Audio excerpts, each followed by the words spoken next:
2 cup পানি বসিয়ে দিয়েছি এই লেবু আদা চাটা করার জন্য। পানিটা গরম হোক। পানিটা ফুটে উঠেছে, দিয়ে দিচ্ছি আমি এখানে দিয়েছি আদা কুচি, দারচিনি, 2টো এলাচ একটু ভেঙে দিয়েছি, আর একটা লং। এই দারচিনি কিন্তু শীতকালে আমাদের যে মাথা ব্যথা হয় এটা কিন্তু দারুণভাবে কমিয়ে দেয়।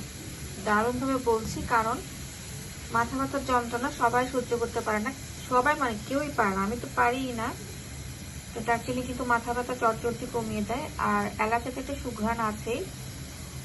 আদা, লং এগুলো কিন্তু কাশি, গলায় যে কফ জমে থাকে এগুলো দূর করে দেয়।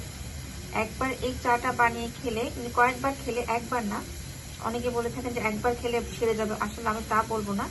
কয়েকবার বানিয়ে খেলে আপনার কয়েকদিনের মধ্যে যে পুরনো কফ কাশি চলে যাবে, শরীরটাও অনেক বেশি ফুরফুরে হয়ে যাবে।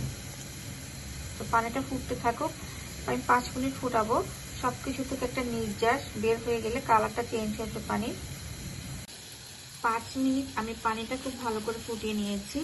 2 কাপ পানি থেকে কিন্তু এখন এটা 1 কাপ হয়েছে। আর আদা, এলাচ, লং, দারচিনি থেকে নির্যাসগুলো খুব ভালো পরিমাণে বের হয়ে পানির কালারটাও চেঞ্জ হয়ে গিয়েছে। এখন এখানে দিয়ে দেবো সামান্য পরিমাণ আমি চা পাতা,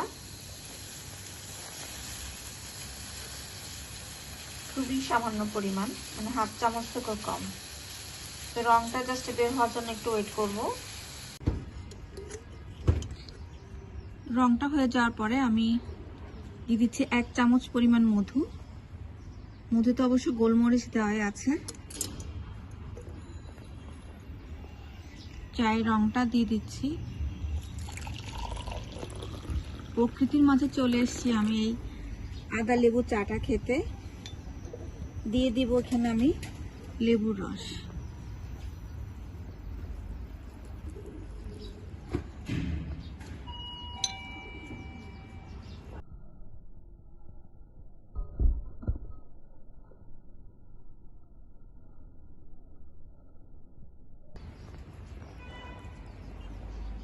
হয়ে গেল আমার দারুণ মজার ম্যাজিক্যাল টি আদা লেবু চা।